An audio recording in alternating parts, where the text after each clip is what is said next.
Hi, I'm Leah Wheatholter, owner of Workman Forensics, and this is the Investigation Game Podcast. Welcome to the Investigation Game Podcast. I'm your host, Leah Wheatholter, CEO of Workman Forensics in Tulsa, Oklahoma. Today I have with me one of my very good friends who also just so happens to be work in internal audit with tons of experience. So today I'm joined by Jami Shine. Jami, thanks for joining me today. Thanks for having me, Leah. So currently, Jami is the corporate and IT internal audit manager at QuikTrip. Did I get that right? That was pretty impressive. Okay. Look at that. It's like I did my homework or something. Amazing. So we didn't actually know each other at Oral Roberts University, but we both went there. I think you graduated maybe 2 years before I did, maybe, right? 2006, yeah. Okay. Oh, just a year before me then. There you go. With a degree in accounting, and then you worked in external audit, and then now, of course, internal audit for QuikTrip. So, and I know that you are just a huge QuikTrip fan all around, which I'm going to let you tell all of our listeners who, by the way, we now are in all 50 states. So now all 50 states can learn about QuikTrip and like how proud Tulsa is of QuikTrip from this. And so at QT, you manage the corporate and IT internal audits, and you do some consulting engagements, but then you also facilitate and speak at different Institute of Internal Auditor events, and you're really involved with them. So if it is about internal audit, like Jami is a superstar. So I'm so happy to have you on the podcast today. And another fun fact about Jami is that, and actually this might have been how I ran into you, though, in our friend group way back in the day, was actually that you were acting in a movie with one of my other good friends, who was also a good friend of yours, who's also an accountant and auditor. So basically, I think the takeaway here is that if you're an auditor, you should also probably be acting too. Just, put it on your to-do list for this weekend. Right. This is as close as I'm going to get to that. The fact that we're making this podcast video right now. But yeah, just start a YouTube video if you're an accountant, auditor. Yeah. Perfect. So, and then I think after meeting you, I knew you and your role acting with our friend James. And then I'm like, oh my gosh, you're an accountant too? Okay, this is amazing. We have lots of nerd talks over breakfast. Yeah, it's true. And yeah, still do. And so we have a coffee group almost every week until after quarantine, I was just too tired. So now we have to turn it into brunch because I just can't get up that early right now. But okay, enough about that. So we have a couple of interesting topics to discuss today about our different worlds and how they interact with each other, but then also how they're different and just the different strengths in our two respective fields. But I wanted for you just to share your story with me, because I actually don't think I know that this part, even though we've been friends for a long time. How did you decide to get into accounting when you were so interested in acting? Like, how did all of that work together? It's actually kind of a terrible story. So I started out as a theater major in college, and then I switched my major to business administration thinking I'll learn how to run my own theater company. So then my senior year of college, my professor in accounting said, why aren't you going out for any accounting jobs? Oh, and I switched my major to accounting my senior year because I thought this is a great backup plan. Oh, everybody, I know, horrible, right? Great backup plan. Like, I kept taking accounting classes because I thought they were fun. And so then I realized I had enough credits to get an accounting degree instead of business admin. So I went and talked to my professor, and I was a real idiot in college. And I said, no. Now, which is a better backup plan? Like an accounting degree or business admin degree? Because I'm going to be an actress. But, just in case I need something for a little while, what do you think? And he looked at me like I was an idiot, because I was. And then he said, definitely an accounting degree. And I said, great, we're doing that. So, oh my goodness. I wasn't planning on interviewing anywhere. I was going to go work for a theater company in South Carolina, had a job offer already. And then he convinced me just for fun to go to a couple of interviews on campus. My goodness. Yeah. So I interviewed with Ernst & Young, fell in love with them when I did the office visit, thought it was a great fit, ended up working there, and really didn't expect to love it as much as I did. So that's kind of been my career path. It's been a lot of fun and surprisingly more similar to acting than you would think. Okay, now you have to explain that. Well, I think that acting is a way to, express yourself and really bring truth. Actors are truth seekers. They want to explore, not experiment with, but actors want to explore the human condition. And I think internal audit is very similar. Internal audit requires being analytical. Being an actor requires being extremely analytical. Internal auditing is very social, and so is acting. You're on set with people all day. Internal audit, you're working with people all day, which is how I love it so much. I don't think I could sit at a desk all day and not interact with people. So that's been a lot of fun too. Yeah. Okay. That definitely makes sense. And yeah, I never realized. So did you take a lot of crazy hours your senior year in order to, or you just already had a bunch of accounting I had enough credits? accounting credits, so it worked out. Wow. That's crazy. They were elective, so yeah. Well, yeah, that's just so funny. Yeah. Huge nerd, but. Well, that's awesome. I love it. So I definitely can't do an interview with you and talk about audit things until I let you talk about your employer, because so you've worked with them for over 8 years now. Is that right? And it's QuikTrip, and QuikTrip started in Tulsa, and maybe like people don't even know that. I mean, maybe, I don't know. I feel like Tulsa's been getting more press lately, but Tulsa is a cool place to live. I think so. Definitely. I don't want to put you on the spot, but yeah, I love Tulsa a lot. And I'm not from here, and you're not from here, but we definitely stuck after ORU. So I'm curious, like, I love QT, and there's plenty of other like nice convenience stores we could go to, but like I only go to QT. So, but you working there, why do you love it so much? Well, honestly, I loved QT before I went to work there. So when I found out there was an internal audit position open at QT, I was like, I'm going to apply for that. Internal audit at QT, like two of my favorite things together. And I think what may have sold them at my interview was me just genuinely raving about all the products that I liked. And so, because legitimately, I love QT. I love the tea. At the time, I was really into the corn dogs. Now that we have the full service counter, I'm kind of more about the grilled cheese and the ice cream, but I just love the culture at QT. I love what QT represents. QT is an employee-owned company. We have over 800 convenience stores. And I believe that even though we've gotten so big, our CEO knows probably everyone in the corporate office's names and a lot of our store employees' names. And I feel like QuikTrip really puts the focus in the right place, which is on the employees. Our mission statement is to empower our employees, or to enable our employees to grow and succeed. And they really live that. So to me, that's huge, that our company exists in order to give people a great career path. Yeah. The people who work in our stores, they are the heart of our company.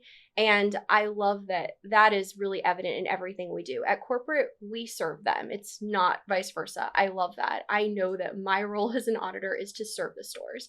And so I think that's just, their heart's really in the right place. Everybody that I work with has a great heart. People are really there for each other. I know that sounds cheesy, but it's just a great place to work. And I feel like everybody who is in executive leadership is really focused on taking care of the employees and taking care of our customers too. Yeah, I was going to say, I think that the fact that the employees are taken care of shows up in the stores to me as the customer. Yes. Because it is, if you've never been in a QuikTrip, it's clean. You make all your own food. I know you talked about this with Trent on his audit podcast, but we just got to go there too, because we don't have the exact same audience. But like, you guys make all your own food, which is crazy. And after the podcast that you had with Trent, like a couple days after listening to it, I needed something super fast for lunch, and I needed to get fuel as well. So I stopped at obviously QuikTrip, and I was like, you know what? Jamie said that this food is great, so I'm going to try this wrap. It was so good. Right? It was shockingly good. Like, I'm in a gas station picking up a wrap, and I'm like the other day I thought, oh, you know what? I'm going to go to QT for lunch today. Alicia went and got pizza for lunch from QT the other day. Yeah, nice. It's just... Our pizza's so good, too. Yeah. You endorsed the pizza, and what was the other crazy thing? The ice cream? Like pretty much all of our food. I think our ice cream is excellent. Ice cream is so good. It's so good. We have these twisters. And so cheap. I know. My favorite, and it's so bad, my favorite is a twister, and I put Butterfinger in it and then whipped cream and a cherry on top. So is this good. Like a custom thing that you make? Okay. Or like anybody can create but their like own. It's not one that's already... Oh, it's on the menu. Yeah. Oh, it is on the menu? Okay. Yeah, so you'll have to try it next time. Okay. And the grilled cheese sandwich. Oh my gosh. Really? So good. Like, best grilled cheese sandwich you will get at a quick serve restaurant. Oh my gosh. Okay. Well, I don't eat a ton of grilled cheeses, but I may splurge this weekend. But we won't go to QuikTrip for lunch after we record this. Oh, we totally can. I know you will. Yeah, I know you will. Like, yes. And the coffee's good. The coffee's so good. Okay. And the tacos, brisket tacos. What? I didn't even know they had tacos. So good. And fresh pico and really good. That's awesome. I don't know whether to make a joke of this behind us. We have a contractor here today. It's fine. We'll be right back to this interview.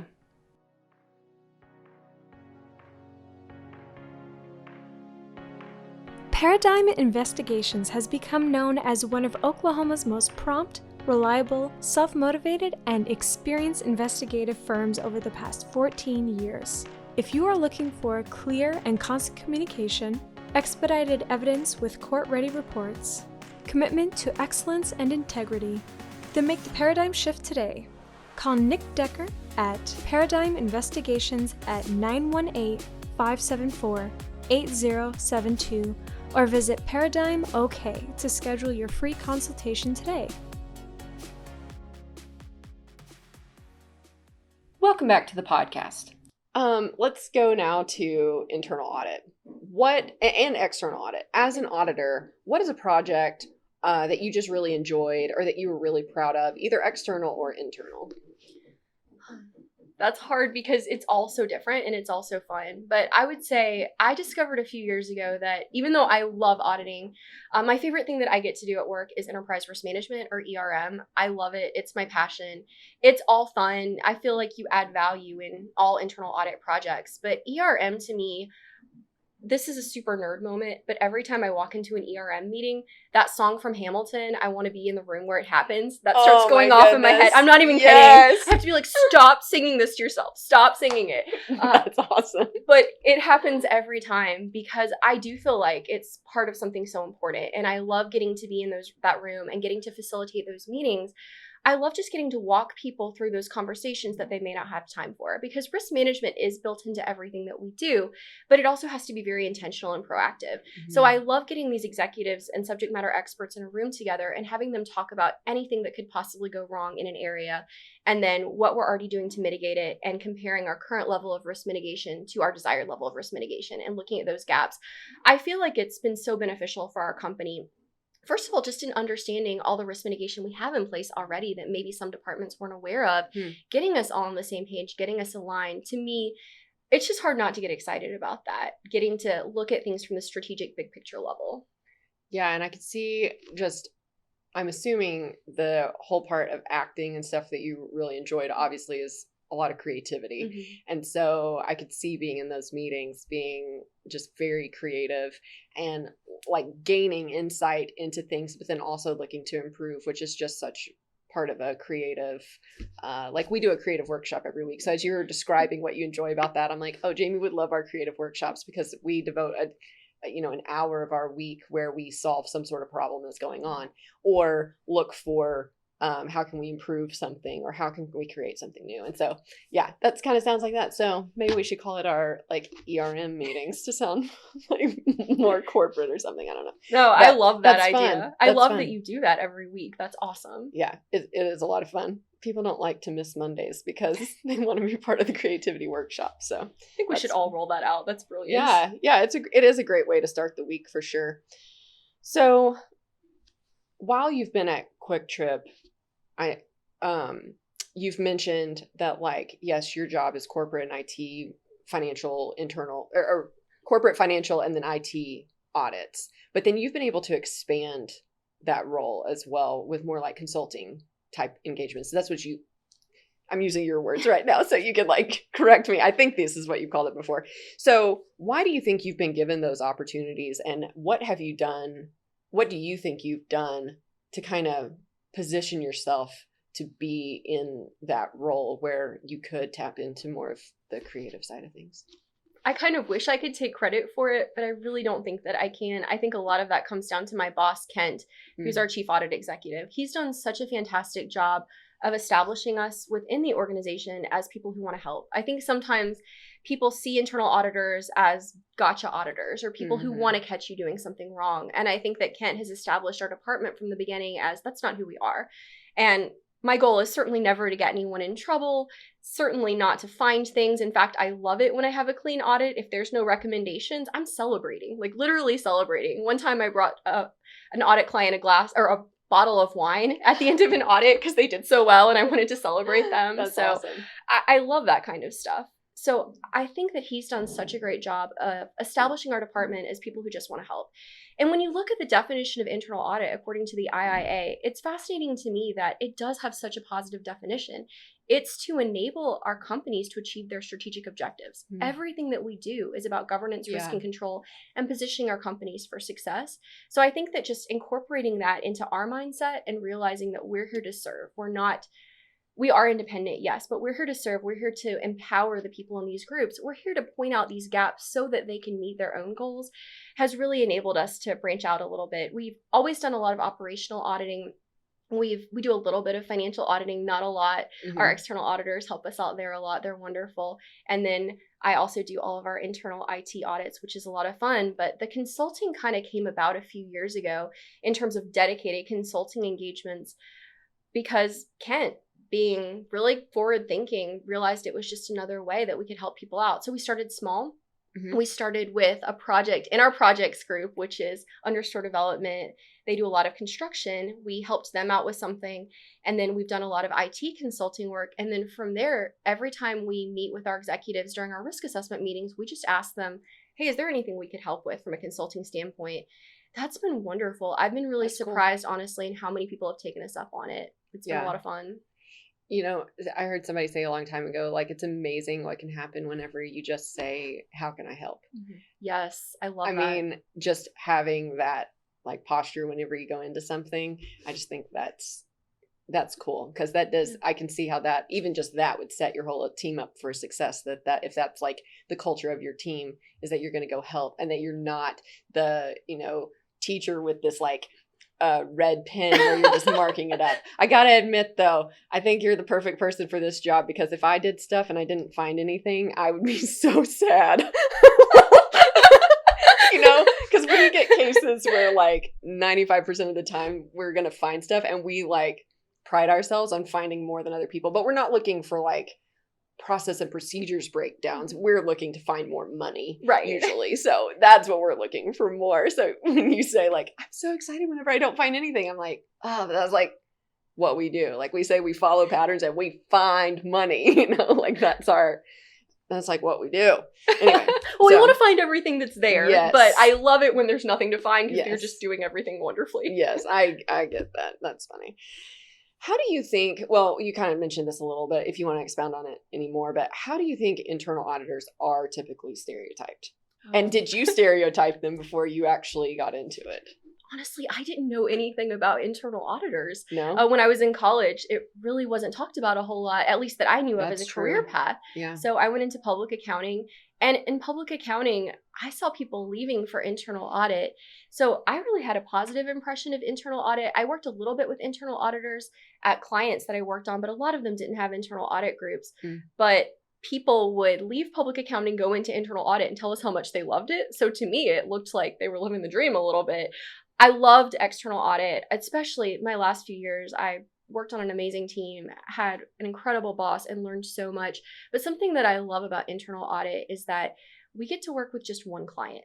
So you build these great relationships with your audit clients, and then you have to leave in a month and it's kind of sad, or a week or whatever that is. Then you get to see them in a year. But I love that I just get to work with the same people over and over again, really dig into my organization and that structure, and hopefully bring a little bit more value to that organization because I spend so much time with them. Yeah. So my exposure to internal audit was when I was at ORU, and I was the VP of the student VP of Finance for Student Association, right? And we had this like little bank. Do you remember this? It was like Eagle's Nest. It was like just off the Eagle's Nest. ORU, they're the Golden Eagles. Anyway, so it was Eagle's Nest, like under the cafeteria. Do you know what I'm talking about? Maybe I've blocked it out. Maybe so. That's so funny. Okay, so there was like this little bank. I didn't know it existed until I became the VP of Finance. Okay, I feel a little better. Yeah. So anyway, I guess people would go and like cash their paychecks and stuff, or like if their parents sent them a check, they could cash them or something. I don't know. I mean, I feel like 2006, 2007 wasn't that long ago, but anyway, like that's just not how we would do things now. But anyway, no, like they'd PayPal us or something. Anyway, so I was responsible for the bank, and the bank always had $3,000 in it. And so I had to count it, and I worked for the FBI at the time as well. And so I was all about like, let's make sure we've got all this documentation, and I'm creating internal controls, although I didn't like have those words yet, but like I'm creating all of this stuff. Anyway, but the internal auditor was responsible, like that worked for ORU, was over this bank. And so that's who I'd have to like report to, how much money and did we need more cash, and like have to go get it from him. And I just remember like, I think they've done some updates to this building, but when I was there, the personnel building, did you ever go over there by the aerobics center? So it like hardly had any windows on it, and it was like really dark, and all I could think was asbestos whenever I walked in. That's so sad. Did you ever go in there? Yes, but not as a student. So a few years after I graduated, I did the audit of ORU. Oh, that's right. Yeah. I forgot about that. Oh yeah. Okay. We'll move on.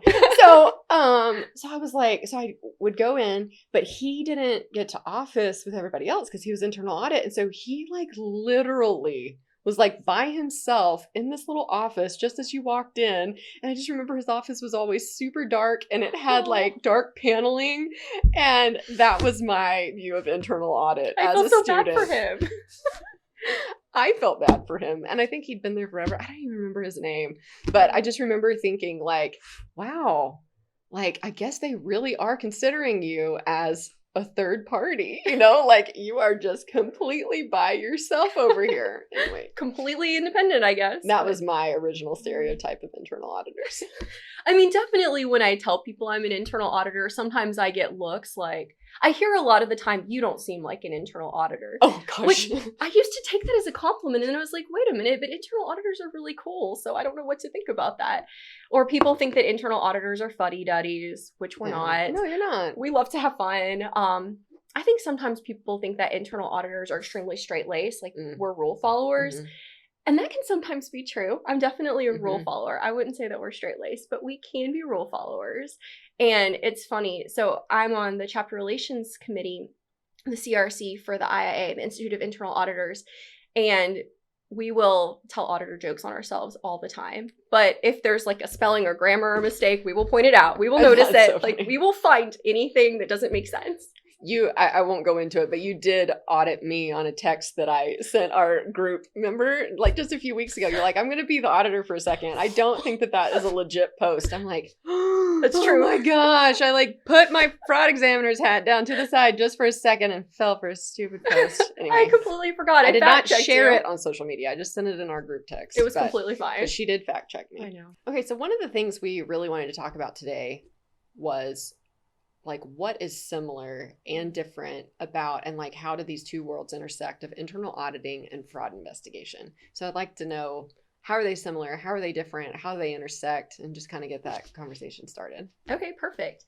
So this is something that we talk about a lot, just ourselves with our different roles. And I think that our roles are very complementary and very helpful to each other, but they are very different. Obviously, there are some internal auditors who are also fraud investigators. They have that expertise, they have that skill set. And all internal auditors have some level of expertise when it comes to fraud investigation, but really we're focused more on the proactive piece of it, whereas I think that fraud investigators are more reactive. They're coming in after something has already happened, and they're figuring out what the extent of the damage is and trying to make their client whole. Whereas internal auditors, our main role is on the front end. Our job is to do audits, and every time we're doing an audit, we're thinking about the risk related to fraud. What could go wrong? How could fraud possibly occur? And if we're identifying any risk, we're pointing those out so that those opportunities can be shut down. Right. So fraud investigators, I think, certainly we should be working together, but when an actual fraud investigation needs to happen, an internal auditor who doesn't have that dedicated training like you do is probably not going to be the best choice to lead the investigation. Yeah, I think sometimes it gets a little blurry when you have this internal, someone in internal audit, because you do work for the company. And so if the company has been harmed, especially if you're loyal to that company, you feel like you've been harmed. And so I think that clouds judgment. And not to say that like you break your code of ethics and stuff, right? But of course not. Yeah. No, it doesn't mean that you can't be objective and so forth in the situation, but just there's a component of that where you're owning kind of some of that harm. Like you also trusted that person, even if you don't know them very well, because you're all part of this big corporation and you're all working together and like Team USA and like, go. And then but then at the same time, somebody that you thought was on Team USA is now harming your team. And so there's just like this defensiveness, and all of that is fine. All of that is like normal. And so in the investigations I've worked where internal auditors have worked at first, a lot of times the work product that came out of it, I'm not saying it's bad, but it's often full of extra things because it's like it can't be as focused. And I personally think it's because of the emotional factor or perhaps pressure from management.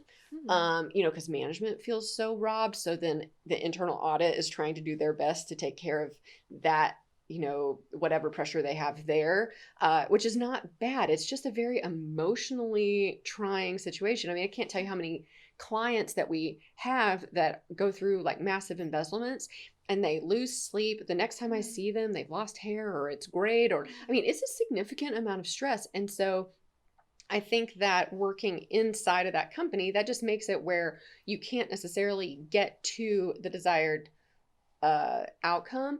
And, law enforcement really just wants to see the facts. And so there's kind of this, like, you're in the company, and so you've prepared all this information and you have the training as an internal auditor to prepare this information. You know what to look for. You know what systems they broke. But then to communicate that in such a succinct way without emotion to then prosecute or to insurance or wherever you're looking to recover, or even in a civil court. I mean, it's just, there's just another set of skills that I think comes into play. But as a fraud investigator, I do like working cases where there are internal auditors where we get to work with them because you as internal auditor know your systems.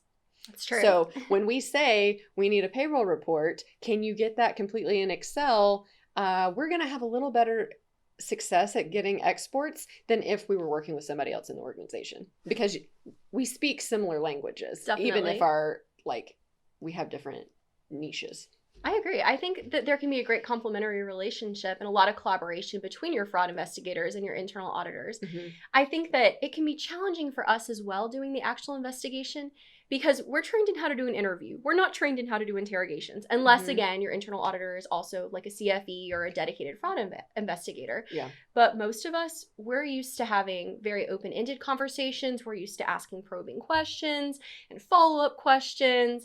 And we're used to building relationships with everyone that we have an interview with. Mm-hmm. Whereas a fraud investigator, I'm assuming that your interviews or interrogations look quite a bit different than ours normally would. So it could be a little more challenging. It also might be easier for the people being interviewed in a fraud investigation to open up to somebody who is a third party that they haven't worked with before. Yeah, I think that, well, at least my interview style is probably closer to what you described. I'm not much of a good cop, bad cop type situation. I'm more of a let's be friends and you just tell me everything you know. But I do think that it's easier. I think it's also easier as a third party to go sit across from someone that I just met in this interview. And if I need to sit and wait on them to answer my question for 2 hours, I can.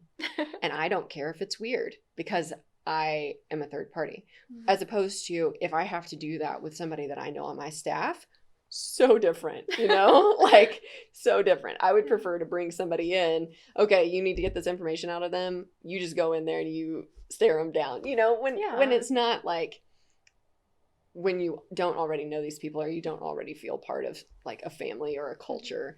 I do think that's easier. And I think too, I just thought of this.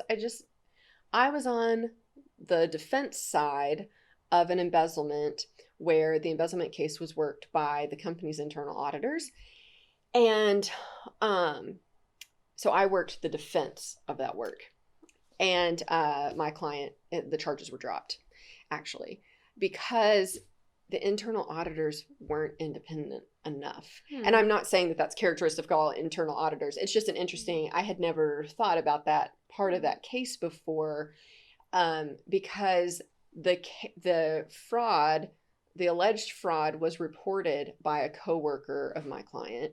And then like it went to internal audit, and then internal audit just believed the tipster, but didn't look at all the data. Oh, wow. And so, if a third party like myself had been hired, I would have said, okay, I see these discrepancies that they've pointed out, but let's run it on the entire company. Let's run it on this entire branch, this entire department, so that we could see if anybody else shook out. And so actually part of our defense was, okay, send us the information for all the other employees and let's see what the other employees look like. That makes sense. And the charges were dropped.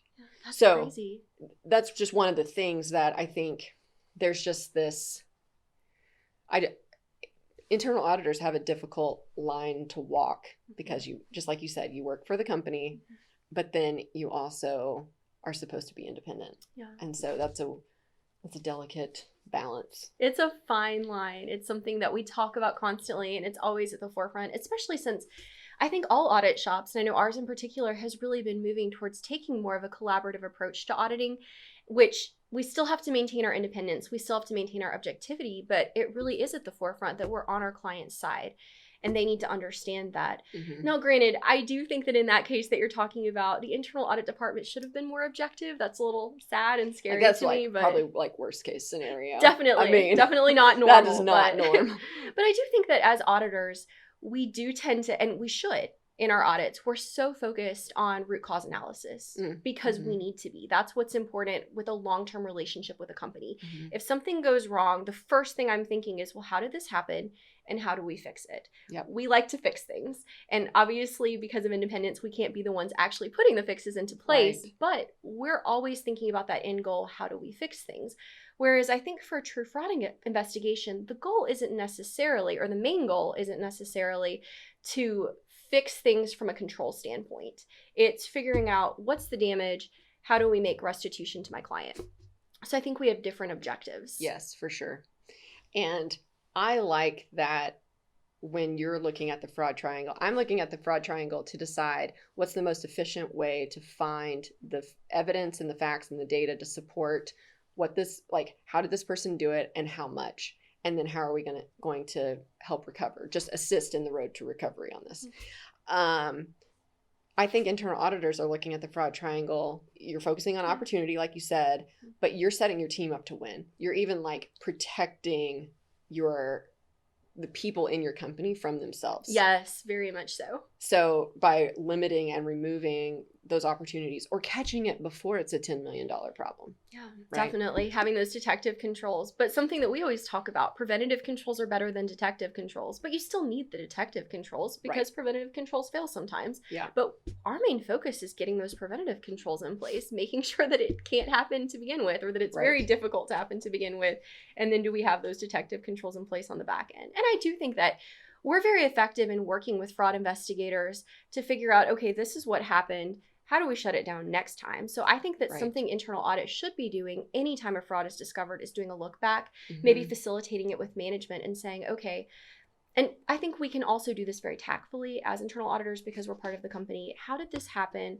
Everyone's hurt. We're hurt too. Right. It, like you said, it is emotional for everyone in the company. But how do we prevent this going forward? What do we need to put in place? And also making sure we don't overreact. I think we've all read through policy manuals or procedure manuals and said, what on earth is this about? There's 20 million controls, and these cost a lot of money. Yeah. So what's our risk appetite? What are we willing to accept? Just because something happened one time, do we really need to put a control in place? Right. These are discussions we can facilitate pretty easily with management, just based on the concept of risk. Yeah, I love it. I love it. So I know you mentioned at the beginning of this episode that you had worked a fraud investigation when you were in external audit. What type of, obviously we don't talk about names or places or anything like that, but what type of fraud had occurred? It was payroll fraud primarily. Okay. And also some poor use of petty cash and expense reimbursements, but it was at a nonprofit. I literally cried when we found it because I loved this nonprofit. I still love that nonprofit, but I loved this nonprofit so much. And the person who had committed the fraud And I don't want to say I trusted him because I'm an auditor. I need to be professionally skeptical, but there were no signs that anything was going on. He seemed to really believe in the mission of the nonprofit. It was a really good nonprofit. So it was devastating to everyone there. And I was, for whatever reason, I was kind of left to lead that investigation. I think some of the other people on the team were on vacation. The audit was supposed to be over. And so I got to spend some extra time on site and work with the executive director, and he was devastated. He was an amazing, amazing man. So it was a really good experience for my career. And I did feel very invested in, we need to figure out what happened to make this client right, because I care about this client so much. Right. But it was also a really hard experience for me. I realized I don't want to be a fraud investigator. I don't like finding people doing things wrong. I like helping people put things in place to prevent bad things from happening. So, and maybe part of that is my personality. When we have coffee, sometimes you tell me stories and I'm like, oh, I couldn't do that. That makes me so sad. Or you tell stories about people doing bad things and my response is, why would they do that? That's horrible. That's so sad. So we have such different personalities, which I think fit very well for our careers. Yes. I can come in on the positive side and look at processes and how do we make our processes optimal to prevent these things from happening. And you can come in and clean house when things go wrong. I don't know. I don't know that I'm that, it's funny. I know I've laughed here talking about you crying and hugging your client that had the fraud investigation. But I will say that while I don't have that emotional response whenever I'm necessarily working with a client, because it is just all business to me, like we're just going to come in there, and the sooner we can like I will listen. Obviously emotion's going to play a part, so I am very empathetic and I'm going to listen, but I don't get drawn in then. The difficult part for me is interviewing the fraudster. Really? I get really emotional about that. And my law enforcement friends who have sat in on these interviews with me, whenever we finish, I'm like, oh my goodness, I almost started crying in there. They're like, what is your problem? But there's something about, I really don't go into fraud investigations thinking that person is different from me. Given a similar situation, set of circumstances in a situation, would I have made the same decision? And I think that there's always the chance that I could have. And we all like to say that we wouldn't, but and I think that that's why talking about ethics and talking about fraud is so important, because it's a slippery slope, and the one that comes to mind is a guy that when I sat with him, his whole goal was just to put his kids through college, and because he never got to go. And so he stole almost $800,000 just putting his kids through private school and private colleges, because he had several kids, and he paid for all their cars and all their food and all this stuff. And I'm sitting there like, oh my gosh. And, a deacon in their church and just this really great person. But given this situation, he decided that the way he was going to live up to what he said he was always going to do, he made this choice. And that one will always stand out to me because there was not like this malicious intent. I think that's a great point. And I certainly, haven't been as involved with fraud investigations, but just from the stories that I hear, like Toby Groves is a great example of a fraudster who's now basically living his life trying to undo what he did and make sure that it doesn't happen in other organizations. But he had a huge fraud, and it started out with lying on a loan application to save his business. It's crazy. It starts so small. And they say that for the vast majority of people, it starts small. But I've even read articles about how most people who commit these fairly large frauds, it starts really small and they don't even realize that first action is wrong. Right. And then they start covering it up. Yeah. And then they start doing bigger and bigger things to cover it up, and they're just stuck in this horrible situation, which is why it's so important to block that opportunity to begin with. Yes. We really can't block or do anything about the other two pieces of the fraud triangle, other than making sure people are happy and don't hate us. Right. I think about that a lot in all of my IT audits. I always want to ask questions and want to know about employee satisfaction, because IT has the keys to the kingdom. I'm like, I want you happy. True.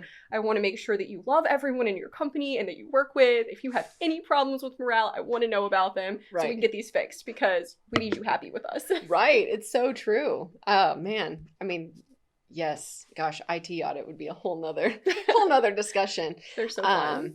Okay, so let's go back to the payroll fraud case because we just keep going down rabbit trails, and I want to know, how was the guy doing it? How was the fraud committed? It was all about opportunity. It was lack of segregation of duties. It was a small nonprofit. They had 2 staff in accounting. They both trusted each other, and they'd both been there for a long time. So the not executive director, the finance director or the CFO, I don't remember his title, but he was unhappy. It started off with that. I think he got a bad performance review. And then he also felt like he was underpaid because he looked at salaries for other people who would be at his level working for not nonprofits, but working in industry. And so he just changed his pay rate to match what he would be getting paid if he wasn't working for a nonprofit, or what he thought he deserved to be paid. So it started out with that, and that happened over a couple of years. So this wasn't a huge fraud money-wise. I think it was maybe $40,000, $50,000, something like that. And then he also was just doing dumb stuff with expense reporting and with petty cash because he had access. And the review wasn't at a detailed enough level to catch things. I think that, and this is a personal belief, it might be a little controversial, but when Sarbanes-Oxley came out, it seemed like everybody wanted to have 1 million key controls. And obviously that's a gross exaggeration, but we just didn't know yet. So everything was a key control. So then AS5 came out a few years later, which pared it down a lot. And I think that the intent of AS5 was very, very good. And this is many, many years ago, so I'm probably dating myself. There may be many standards that have superseded this now. But I remember that some clients would try to use AS5, which said you could start with top-down controls and then add in your detailed controls as needed. They started trying to tell us things like, oh, well, 5 people review all of our reports, so that's all the controls we need. Well, first of all, if 5 people are reviewing any report, nobody's reviewing it. Right. And second of all, I would literally find spreadsheet errors. I'd find that their reports were wrong, and I would bring it up and say, I don't think the control passed. And they'd be like, no, we signed off on it. Passed. It's not really the control. And so I think that that really has resulted in some of these things as well. I think some companies pared down their controls so much, and they're only focused on these top-level controls, like somebody reviewing a report. Well, unless that person is really reviewing that report effectively and in detail, it's possible for things like that to happen. And I say that because a lot of smaller companies who can't have segregation of duties, their mitigating control that they like to put in place is that we review reports. Well, that's great, and that can detect it, but that review needs to be effective. Right. So how was this found? It was actually found in detailed payroll testing. We randomly ended up picking him as one of our samples to look at his pay rate. So I'd like to say that we had some brilliant way of finding it. It really was kind of by accident. So we needed the signed form for his pay rate. He couldn't produce it. He confessed. It was a pretty easy one. Yeah. Well, that's one that in the ACFE's fraud report to the nations, whenever they talk about like what's the most common way that frauds are discovered, external audit's one of the lowest, but you made that number higher if it had been reported. So good job as an external auditor. That was like one more point for the external auditors. That's awesome. But also we talk about, as part of our data sleuthing and how to data sleuth within your payroll, is to look at your payroll reports, because had they been looking at the payroll report, someone within the organization would have known that he was getting paid too much. And so then you catch it just like that. I think people rely on auditors too much too. And I say this as an auditor, so don't hate me, everyone. Well, there is the misconception that you're looking at everything. Exactly. And we can't look at everything. Mm-hmm. Like at QuikTrip, we have 3 internal auditors, and we have, I think it's 24,000 employees now. Oh my goodness. We have a very large organization, and so we can't possibly look at everything. But I will say I'm grateful at QuikTrip they understand that. And we have a lot of second line of defense and first line of defense functions in place. So we're not the only people who are looking at things. We're not the only people testing things. We're not the only people looking at controls. Thank goodness, because we would miss stuff. Right. There's 3 of us. Yeah.